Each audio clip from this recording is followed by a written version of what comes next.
Now I've come out into the aisleway where we have a little bit more room. It's a little more lengthy. I could do a little bit more movement with him in trying to stay communicated again, to effectively communicate again. But if you look, what we did was we advanced it a little bit more. We have something on the ground that might be a challenge for him to think about. And you'll also see we have the post going across, which has a flat side on it, so it can't roll. If he steps on it, it won't roll. It'll be something that doesn't create an uncomfortable situation. And we ask him to continue to emotionally deal with some things. Now, again, I make sure the area is somewhat clear. There's nothing that he could get hurt on. And I do this within the scope of my horse's training. I don't start training a horse that's never done this before in the barn, in the winter, with this type of condition. Okay, I know he's done this. I know it's something that he's okay with. So I'm just going to ask him to stay okay with it. That's really what I'm doing here, is asking him to remain okay with the amount of training and progress we've already made. Okay, so what I'll do now is I'll pick up the line and I'll ask him very simply to step forward onto the top. Okay, and if he does so willingly, everything is good. I'll ask him to stop.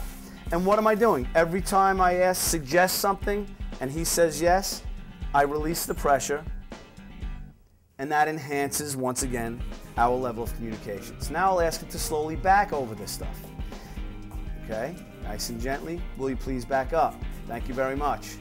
And I don't challenge him too much at once. I ask him, will you please back up?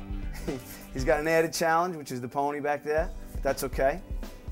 And ask him to continue right off of the end of the target. Okay, and this is just one thing, one way that we can get a little bit more movement and the brain working with us once again. Now I'll come a little further and I'll ask him to stop right there and slowly back over it again. Okay, now this horse has actually been in for 3 days because we've had storms, so this is actually working well. You know, he's showing us that he is a little bit pent up, so I'm going to ask him to back over it and continue. There. Okay, good boy. And back. Good. I'll ask him to continue even further. Right there. Good boy. Good. Now it took a little bit more stimulus here because he's letting his emotions get the best of him. This is good. This is exactly what I wanted to show you. So in a winter month, you would do this, and then he sees that it's okay, and he doesn't have to get worse and worse and worse. We can fix things right here in the barn. Okay, so that's just one more thing that we can do. We did some things in the stall, we did some things right here. Now, if you're more comfortable out in this area, you could do everything out here. And do your flexion, do your side passes, drop his head, and take what we did in the stall and do that out here also.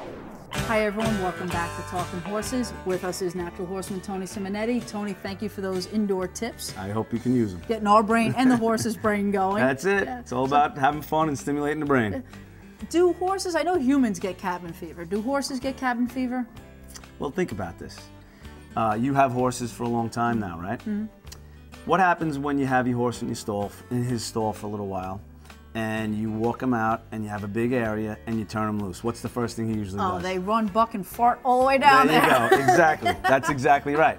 So think about if you were to just walk outside and think you're just going to get on and ride that horse after he has had that type of time inside and, you know, all that energy pent up in him. So my opinion is absolutely yes, they get cabin fever when they're stuck in an area that they cannot get it out of their system.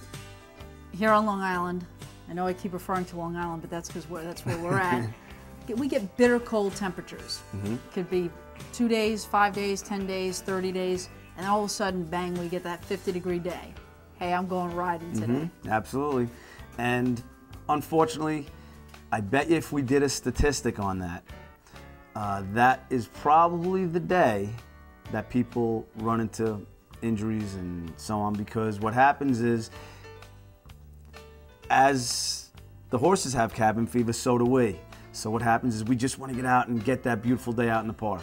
And it's always possible to get that beautiful day in the park, but in my opinion, you need to do what we call the pre-flight check, or do something to make sure that you're not putting yourself in a dangerous situation. Right, because you only get that one warm day every once in a while. We all want to go.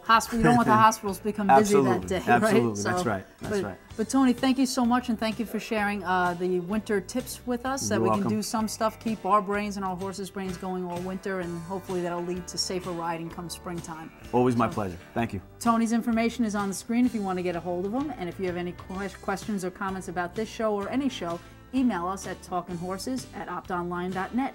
Thanks for watching. See you next time.